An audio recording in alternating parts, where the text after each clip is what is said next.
Ngiqale kuphi vele? Ngiqale eqaleni noma ngivele nginisummarize lona. Umngani wethu phela uthi enene nayi indoda ingasezi ukuzolobola.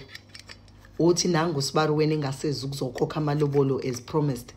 Sanibonani ke ubonke welo ndlovukazi ngiza nendaba wena usanani nendlela. Hayi inkinga ziningi la kumngani wethu. Umngani wethu ke uthi so sisibongiwe uthi nginomntwana ne. Ngajola nje ngajola ngaba nobaba ingane ingane yami mase ngipregnant angishiya. Athi yena ngafuna ingane. Okay fine sihlukane. Hawu bese ngithola le ndoda lena le ndoda ingithande indoda yakho uGayi umuntu oright nje angithande ayithande nengane yami. Gcina uGayi ngim-introduce enganeni yami ingane yami ayisizelwe ke ngicine ngim-introduceile awubo baba nje upresent enganeni yami nje like full time. uGayi ke umuntu vele onama business kuumuntu nje osebenzayo osebenza kahle nje impilo yakhe nje ihamba kahle unama business lapha nalapha nje so umuntu nje but ube nama red flag sisibongiwe amaningi. I'm like so why did you ignore them? Uthi ngwa-ignorile because bekukhona okuningi futhi okuhle abenakho. Okay. Uthi ke i-red flag yokuqala nje uGayi unomama uney'ngane ezo-6 komama abahlukene. Baby mama abathathu. So nje kusho ukuthi uGayi uyenza ingane la ngaphandle. Uthi ngi-ignore nezinye nje izinto nje engingikwazi ukuthi ngichazeke nje ezibezenzeka ngaye. Ngithi mina okay mngani wethu qhubeka ukukhuluma. Abesethi ke umngane wethu ya kusho ukuthi ke ngijole noGayi uGayi ubhizi namabhizinisi akhe kuhamba kahle nje empilweni yakhe kuthe ngelinye ilanga bese mina ngithole umsebenzi phesheya. So mangithola umsebenzi phesheya ngihambe ke ngiyosebenza phesheya uGayi abe ne problem kodwa ngokuthi mina ngithola umsebenzi phesheya kusho ukuthi nje akafuni ukuthi mina ngisebenze phesheya. Kuqhubeka isikhathi uGayi aphinda abe nenye inkinga yokuthi enene manje njengoba mina ngisebenza phesheya akasangitholi phela mina ngisebenza kwelinye ilizwe la isikhathi sakhona singafani South Africa. So akangitholi uGayi kuphi makangifonela uyangifonela njalo uGayi angifonele uthola ukuthi ngilele ebusuku and nami ngiyamfonela uselele. So uGayi didn't understand that he wanted me ukuthi njalo makangifonela ngithole and mina but ngiyasebenza ngeke ngikwazi ukuthi ngihlale ngitholakala ucingweni ngale ndlela uGayi afuna ngayo. Okay siqhubeke ke isikhathi masiqhubeka isikhathi ngize ngigcine manje ngithola uGayi emsebenzini phesheya. Uthi ngimthola uGayi phesheya so mangimthola uGayi phesheya omunye ke manje because phela la ngala kuyawe South Africa uGayi lo sesiyaxabana manje nje izinto azihambi kahle. Uthi bese ngithola lo munye uGayi ke ngingamtshela ukuthi nginomuntu engithandana naye okhona eSouth Africa ngimfihlele nalo South Africa ngamtshela ukuthi okay sengimove on mina nginomunye umuntu bazi ukuthi nje wonke umuntu wazi ukuthi uyena kuphela nomunye wazi ukuthi uyena kuphela. So uGayi lo wase South Africa kuyaqala kuyaba izinto zimambela kabi empilweni yakhe amabhizinisi ayawa uGayi userelaye kumina sekuyimina kufuna ngimfakele imali. Uthi sibongiwa ngizange baleke ke nami njenge girlfriend phela because nami ubengisiza lapha nalapha ya. Uthi ngimsupport uGayi ngimenzele yonke into ngimnika imali. Uthi until ama businesses akhe awe wonke kuphele nya. Uthi ngaze ngabona ukuthi manje sewundliwa yimina usefakelwa yimina upetrol sengimenzela yonke into. Uthi ngikwenzile isikhathi sihamba ngakwenza ngaloko ngikwenza ngabona manje ukuthi no uGayi manje is depending on me and usekangathi uyi-liability and manje the way ekwenzeka ngakhona uGayi ungathi yena akasafuni ukuthi azame aphante kabusha. Uthi saxabana sixabaniswa isikhathi ke saxabaniswa ilokhuzana ukuthi nemali akanayo kodwa lo Gayi lo is still present enganeni yami. Ukhona ke ubaba ukhona ke nje enganeni yami.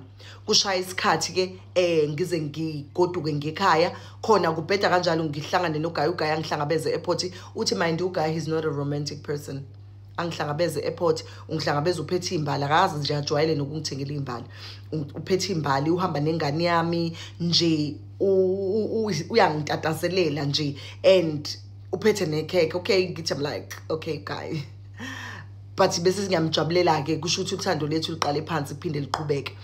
uGayi lo munye naye owase South Africa lo engihlangane naye phesheya. So naye angitshela ukuthi mangisuka phesheya sizogcina sihlanganile eSouth Africa sibonane. Uyangifonela uGayi lo waphesheya use South Africa naye akasangithola ucingweni. uthi ke uGuy umhlangabezile nembali bathandane ke baqhubeka uGuy lo munye akamtholi ke manje ucingweni sezama ukumfonela akamtholi phela they were supposed to meet in South Africa girlfriend wethu akasatholakala ucingweni because manje akakwazi ukubamba ifone while ehleli nalo munye uGuy. Okay fine. Uthi sishaya isikhathi sidlula isikhathi ke kuze bagcine emfonelile uGuy wakhe lo munye amtshela ukuthi ekhaya ngibusy angikwazi ukutholakala kuningi nje ngikwenzayo ngicela ukuthi enene sizobonana kahle mase sifike phesheya futhi ngiyaxolisa uGuy lo munye understand avuma. Okay fine bahlale nalo bayajola bayaqhubeka engathi izinto zikalona seziyazameka kancane engathi uya pick up but so like kunama business abambekayo like unemali but kuya pick up. Okay sishaya isikhathi usisi ahamba ephesheya athi makafika phesheya afike phesheya abona ukuthi ngeke engathi akuhlangani no Guy lo South Africa amali usemala with the hope yokuthi okay uno Guy lo ophesheya hayi nangempela amali uGuy amtshela ukuthi you know what it's not working out ngisebenza kude and you know it's a lot for me as well. uGuy aqhubeke alokhuza avuma ukwaliwa kodwa aqhubeke abe ubaba opresent enganeni. Okay fine qhubeka istory umngani wethu kuthi later uya find out umngani wethu ukuthi pregnant and maka find out ukuthi umngani wethu pregnant uyathola ukuthi okay kusho ukuthi ingane ekalo ahleli naye phesheya sesithwele uGuy lo ummithisile abesethi enene okay umuntu wami kusho ukuthi kuzomela sihambe ngiyolobola kini because angifuni ukuthi enene ingane izalwe ngingakakuloboli kufuneka silungise senze izinto ezithile uthi kube busy nje siplane ahead ukuthi enene kufuneka senze izinto zengane ezisikhathi sihamba ingane ingakazalwa uthi sisibongiwe bese ngiba ne miscarriage uthi umntana aphuphunyelwe isisu. When I eba ne miscarriage uthi it was just a sad moment for yena nendoda yakhe because naye wesizitshelile ukuthi uzoba umama and wesizitshelile nje ukuthi you know sizolamanisa umntana wakhe lo munye osekhaya and also because umntana wakhe lo sekhaya akathulanga ithuba lokuthi abe umama kahle because she was young so now she's going to be a mother kahle ngoba naku usekhulile usezokwazi ukuthi abe umama. Siphuphume ke sizo ingane mayiphuphuma kusho ukuthi uGuy lo ahleli naye abe depressed bobabili bayagoa because kusho ukuthi umntwana ubebalekile kubona bobabili bayagoa udepressed uGuy udepressed to a point where he doesn't want to talk about the child and he's hurting inside and you can tell ukuthi Sisibongi I can tell ukuthi he's not okay. Uthi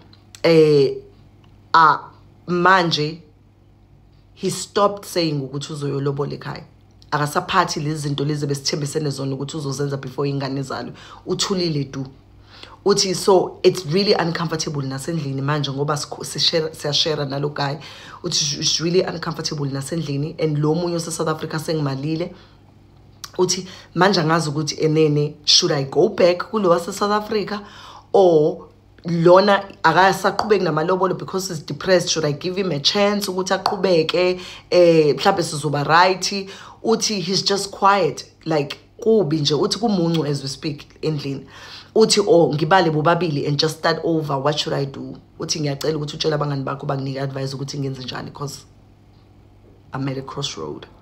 uGuy lo South Africa uthi usamcela ukuthi babuyelane back so uthi akazi ukuthi enze njani she's caught up and she needs the advice yethu. Ngiyacela ke bangani bami lenze njalo nima advise umngani wethu udinga usizo. Okay, while you are doing that don't forget to subscribe on my YouTube channel Bongiwe Indlovukazi, link in bio.